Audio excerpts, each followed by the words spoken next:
everyone. This is Cece with SCP Radio, and of course, we are at the NHPO networking event. All right. Anybody who's anybody is here, and guess who we ran into? This man right here. So you're going to talk to us.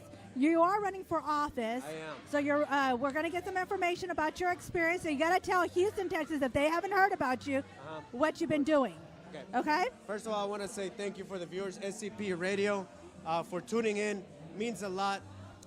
My name is Ivan Sanchez, and I'm running to be your next congressman in Texas Congressional District 7. So what is Texas Congressional District 7, right? You go. It is not Jean Green seat. Everybody assumes because I'm Latino, I'm going for Jean Green seat. This is the seat that George Bush sat on about 35 to 40 years ago. Wow. This entails River Oaks, the entire Galleria, to Sharpstown, to the Maryland, to the Energy Corridor, which entails 3,700 energy companies, to Katy, all the way up to Cyprus. So a lot of people say, hey, aren't you a little too young? Well, I am. Let me just say that the district is 40% Anglo, my Anglo friends, yes. 60% minority. Mm-hmm. Well, I have 5 Anglo candidates in the race as well, in which it looks like they will split their vote, and I'm gonna go wake up the sleeping giant. I never thought I'll say this, but thank you, Trump, for getting us out to vote, because it looks like 2017, 2018, not only is it the year of the women, but it looks like the year of the minority, when we're gonna come out in droves and vote.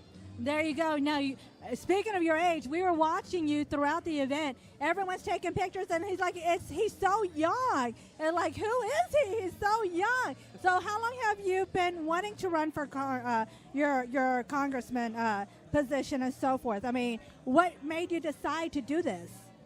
Well, I'm an immigrant from the country of Colombia. My mother was an influential attorney, my dad a geophysicist.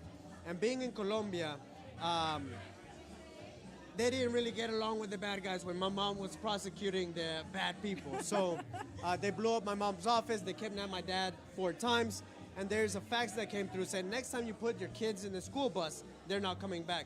Oh, wow. My mom just decided, boom, let's take the kids to the Grand USA. And I thought it was a vacation. I was 6 years old. When we landed, my mom, I saw her crying a lot because it wasn't a vacation. So she threw herself into law school, graduated, started 2 businesses, multi-million-dollar businesses, all over again from scratch. Was the president of Colombian Chamber of Commerce and all this. At the time, this was about 11 years ago. I had spiky hair, earrings, tore up jeans, like a lot of our youth. Right. 2 months after my high school graduation, she passes away to cancer. And it leaves me in this environment, a troublesome environment, where it was the most bittersweet part of my life, where I decided, okay, I'm confused, angry about what happened, but I vouch unconsciously to be half of what she was. So from living out of a car, I decided just to throw myself in education. It took me 7 years to graduate. I ran for student president, 14,000 students. I won, and I did some civic engagement program initiative, in which back then I was starstruck by a council member or the mayor. I was like, whoa. And then I get a letter from President Obama saying, thank you so much for your service. Yeah, I cried. Like, I can't believe that the first black president, or even a president, is like recognizing the little Mexicanito. Yes, I'm Colombian, but you know, the stereotyping around here, right? Right. And then as the university was getting national recognition, I got a call from a member of Congress. So out of 7 job offers that I had, I took the lowest paying one because I wanted to serve. I couldn't believe that let me just take that back. A person like myself, an immigrant, can have a voice at the table. So I took the job with a member of Congress. For 5 years, I worked for a member of Congress, one of the most tenacious, powerful women in the United States. I cried again like a little girl. Like, I couldn't believe I was like in the halls of Congress doing this type of stuff. And then my network just started getting bigger and bigger and bigger, and I became the second to youngest advisor to Mayor Sylvester Turner. And then I found a nonprofit with, in 8 months, it grew to a 3,000 membership nonprofit, which is called Houston Millennials. I sit in 7 different boards. I have my political science degree. I have an honorary degree from the International Department of Education as I organize 36 different countries to learn the best practices that our schools offers. I brought RISE, Lone Star, HCC, UHD, UH, all of them. And everything was going so fast. And well, in the last couple of months, I saw that things were hitting up. Trump is there not representing our values. We're here in a city that's 48% Latino, but only 4.33% of the elected officials. Yeah.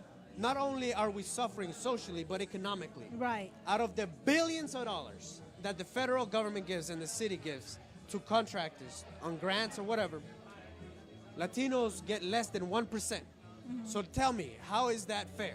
Now, I'm not the candidate that's going to say, La raza, give me my pie. It's not about that. Right. It's when we're equally represented, we all as a community do better. So I'm saying, give us a voice. Now, power is taken, never given.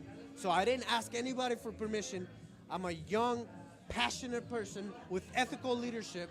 People the things that I've seen lately, I'm making a lot of enemies. But I believe in a better, bigger version. Right. A version. See, English is my second language. Sorry about that. But let's do this. Why not? I'm young, but I'm the most experienced out of all my opponents. Okay. This is a unique opportunity for us to go in there and again represent the entire community at large. I can go into a River Oaks home and say, hey, how are you? And I can go to the hood. I can go to the neighborhoods and say, hey, what's up, yo? You ready or what? Right. So this is what it's about, and I hope this is not about me, it's about us. And we're gonna make history. Houston has never had a Hispanic congressman. Right. Houston has never had such a young congressman. Exactly. Houston or the United States have never had a Colombian congressman. So we're gonna make history in so many different levels, and I hope you join me.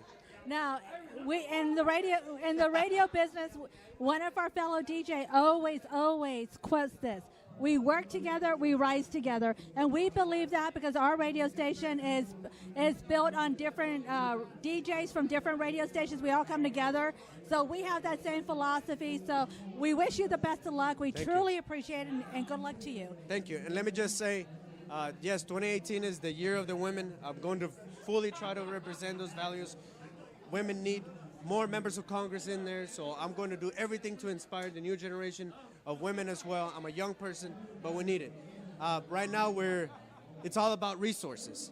So if you would like to donate or volunteer, please go to www.voteivansanchez.com. See, and I didn't have to ask that question because that was going to be my next question. If you want to volunteer, how can they get a hold of you? And there you did it for me. You could also Google me, Ivan Sanchez, and you can find me on Facebook, Twitter, Instagram, Tumblr. How many other ones are there? All of them. Oh, I don't know. There's so I many. have all of them. So just be patient if I don't write back immediately. I'm under attack by messages.